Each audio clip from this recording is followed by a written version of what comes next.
One of the things that's causing so many preachers, so many teachers, so many keynote speakers to lose credibility and even lose power is the lack of authenticity. See, in this generation where there's so many messages, there's so many concepts, there's so many ideas that's constantly in our face, constantly in our ears as we scroll on social media and we look at reels and TikToks and YouTube shorts and all of this stuff. There's so much out there that's just being echoed. It's just being mimicked. It's just being copied. It's a carbon copy. You have to get to this place that you decide, I am going to be authentic. I'm not going to be like anyone else. I'm not going to just say what everyone else is saying, because the fact is this, that if you want to be as powerful as you can be, you're going to have to be the authentic you. The greatest preacher, the greatest speaker, the greatest keynote that you can be is inside of you. And so you have to unlock that preacher, unlock that speaker, and be the person, be the thing, be who God has called you to be, and don't become a copy of everyone else. So here's the thing. You have to learn how to give credit where credit is due. Because the fact is this, we're all students, we're all studying, we're all hearing. And oftentimes we'll hear wonderful quotes and wonderful, powerful statements that we want to say. But the fact is this, you have to give credit where credit is due. Because when you don't give the credit, you lose credibility. Again, there are so many people that are hearing so many speakers all of the time that everyone knows what people are saying. So if you're quoting people and you're giving these one-liners and these statements that are coming from other influencers, eventually people are going to start asking the question, do you have your own thoughts? What do you think about it? What is your thought about that particular statement or that particular concept? So when you give credit, what happens, I think, is this. A lot of people believe that if I quote too many people, it makes me seem like a weak speaker, like maybe I don't know anything. So we, in essence, steal from other people and make it ours or try to make it ours. But the fact is this. You can tell there's no authenticity. The fact is this. You can tell there is no real essence to what's being said. You can tell there's no real substance or depth to what's being said because it's just an echo. It's just something that you're mimicking. But I'm going to tell you something. What really makes you powerful is when you make a powerful statement that you read or that you heard or that someone told you, and then you cite the source.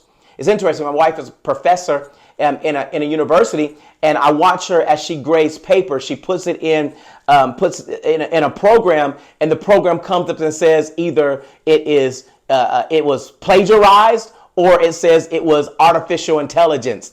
And I wonder how many of our messages that if we were to put our manuscript or if we were to put our outline in this program, how much of it would say, oh, that's AI, oh, that's plagiarized, oh, there's no citing of the source there. Citing the source makes it look like that you are educated, that you have studied, that you have sat down and been mentored, that you have been coached by someone, that someone has poured into you. And what makes you a powerful teacher is when you have been a powerful student. Let me say that again for somebody that needs to hear that. What makes you a powerful teacher is when you have been a powerful student.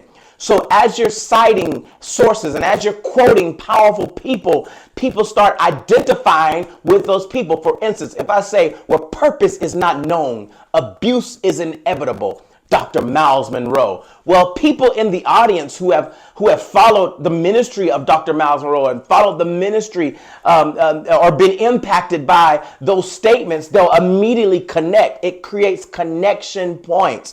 Or if I say, tough people don't last always, tough times don't last always, but tough people do, Dr. Robert Schuller. People who have been in that era, in that time, they connect to that statement because or even those who have been students they connect to that statement because they know the person, they know the power of that person. And they'll say, oh, you have studied Dr. Maslow, oh, you have studied Dr. Robert Schuller, or you have studied whoever it is out there. It makes it more powerful when you learn how to quote these people that are powerful people or people that you've listened to. But if your message is full of quotes and full of one-liners and full of other people's statements, eventually people will start saying, well, I don't even need to have you come, because you're just going to tell me what everybody else is saying. You're just going to tell me how everyone else is saying it. But you want to present yourself as in, listen, I want you to understand that I didn't just come up with this stuff. I am a student. I have read books. I have sat in libraries. I have sat in classes. I have sat in seminars. I have sat under people.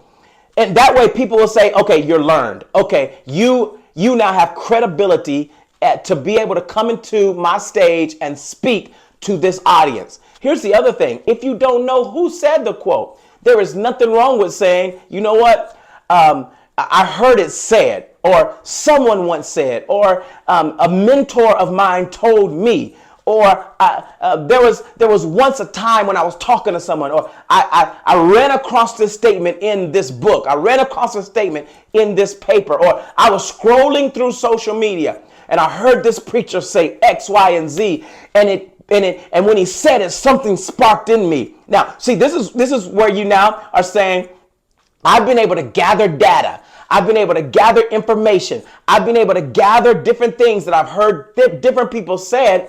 And I've been able to take that data, take that information, and I've been able to formulate my own worldview, my own thought process, not based on some stuff that just came out of the air, not just based on some weird thing that I had, some epiphany and this, I was in the clouds and this happened and nobody's ever.